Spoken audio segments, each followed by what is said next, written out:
Hello.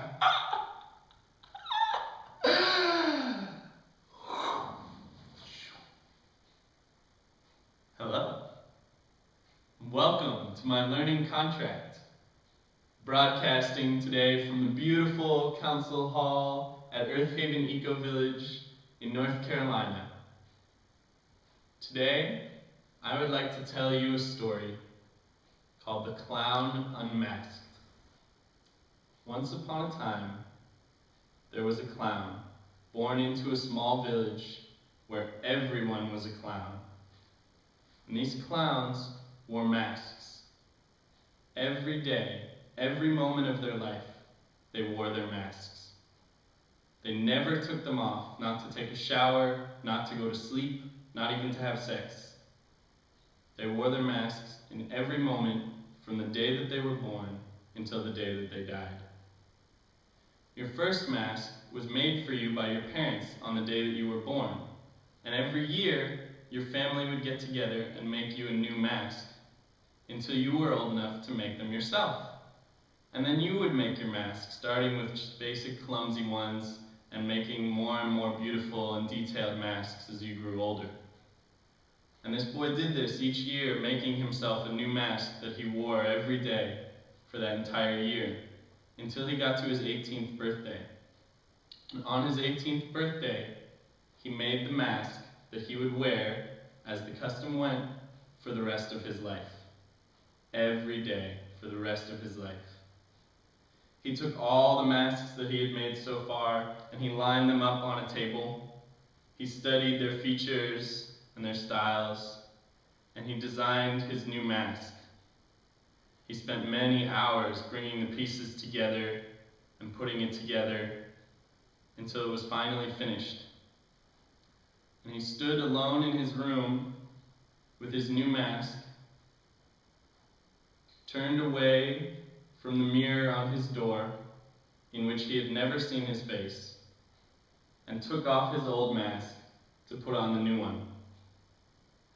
But before he did, he felt a strange compulsion. He knew that this was the last time that he would ever get to see his face. And he felt compelled to look in the mirror behind him, even though he knew it was strictly forbidden. Horribly, he slowly turned and looked and was horrified. He was hideous. He was so ugly. No one could ever love a face like that one. He vowed to never, ever let anyone see his true face and to wear his mask for the rest of his life. And he put on his mask, tied it tight, and went to sleep. The next day, he left on a journey, as was also customary for 18-year-olds in his village. He left to explore the world, see what was out there.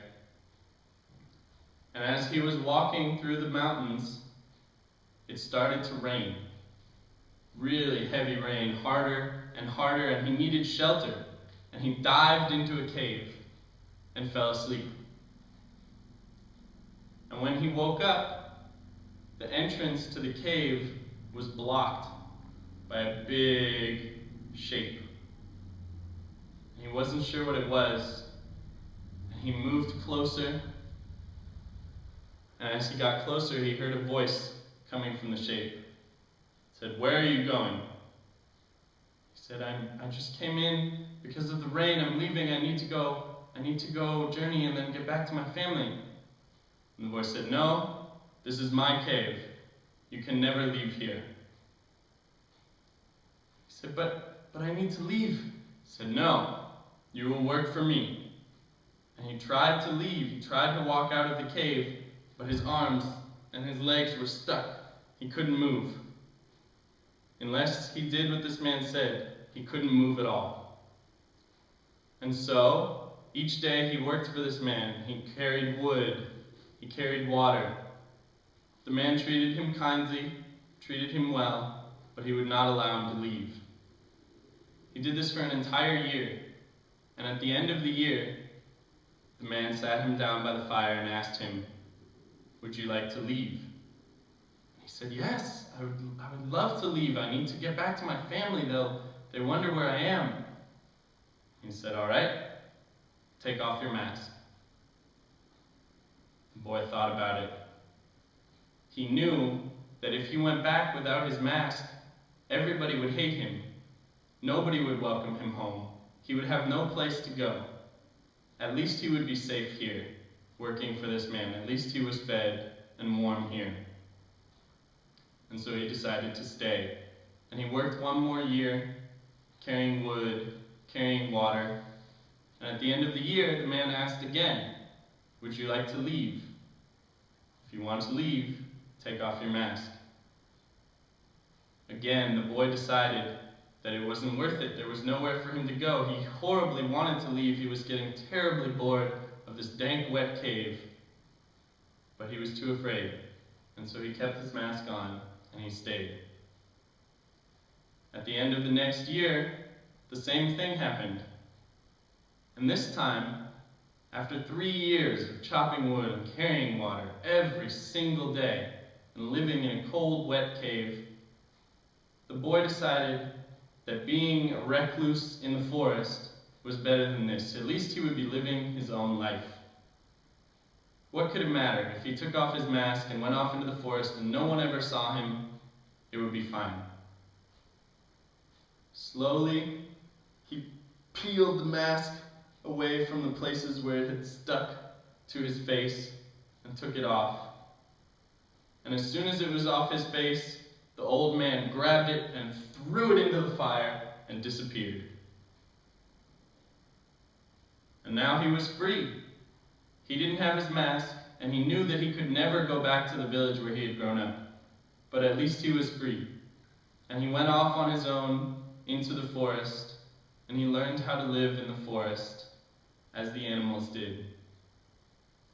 And one day, as he was walking through the forest, he saw a clear pool of water. And he knew that if he looked in this pool, he could see his reflection. He knew that it would be just as horrible and hideous as it was before, but again, he was compelled to do it. And he looked in, and it was so painful, this strange, soft, fleshy thing, this horrible, horrible entity in the water staring back at him. And he walked away. But each day, as he passed that pool, he looked in it, watched his face, saw how it changed and moved,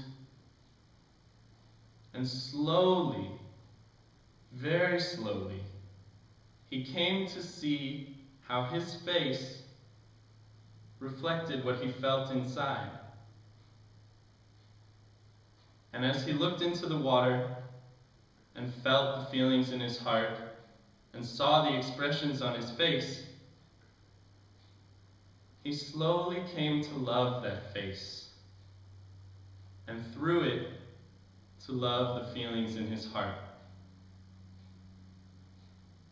And so he became a happy man, living in the forest, totally free, living his own life, truly in love with himself, and finally with his face. And after a while, he decided that he needed to share this knowledge with his village. He knew that if he went back and tried to talk to the people, that they would cast him out. So he went back to the outskirts of the village and built a house there with a beautiful garden. And he was happy living there. He had lived alone for all these years. He was in no hurry to have these people come out. But they did come out. They heard that on the outskirts of the village, this strange man was living there. At first it was just children coming out on a dare, and then eventually curious grown-ups came as well. They came to his house, and some of them ran away, and some of them stayed and talked to him. At first, they didn't know what to make of him, this strange, moving creature. But then, as they talked, they too realized that the expressions on his face reflected the feelings in his heart. And because of this, They came to trust this old man deeply. They started to tell him things that they had never told to anybody before. They started to really deeply share their lives with him. And by sharing their lives with him, they learned to share their lives with each other. And slowly, person by person, the old man convinced the people of the village to take off their masks and to be real with each other. Share their lives with each other.